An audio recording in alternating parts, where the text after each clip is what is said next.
Манай хотгоны яг батлагдсан ерөнхий төлөвлөлтөөр энэгээр бол гарцтай. Энэ нь бол 2004 оноос хойш жил болгон нийслэлээр батлагдсан ерөнхий төлөвлөгөөнийхөө дагуу гарц аахгүй юу. Гэтэл энэ замыг хийсэн гэдэг нэрээр хурд группийнхан ийшээ бидний одоо ингээ явган хүнч гаргадаггүй. Манай хотгоны орчин суугчид явганаарч гарч чаддаггүй, машинтай бол бүр хэзээж гарахгүй болчиход байгаа аахгүй юу. Тэгээ 19 оны 11 сард нийслэлээс бас ажлын комисс ирээд энэ асуудлаар бидний иргэдийн хүсэлтийн дагуу энэ асуудлаар ирээд энэ дээр орт гарцны асуудлаар яригдсан. Эдгээр 19 оны 12 сард энэ контейнерыг авчирч тавьсан. Одоо ингээд баг хагас жил гар болж байгаа контейнер.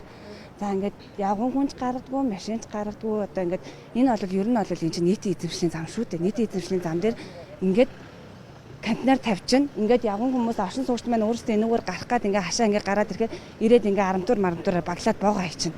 Энд одоо манай хотгонд нийтдээ 1500 айл 3000 гаруй иргэд амьдарч байна. Бид нар энэгээр гарч орж чаддаггүй. Зөвхөн ганцхан компани иргэшэл бид нар орчод байгаа байхгүй юу.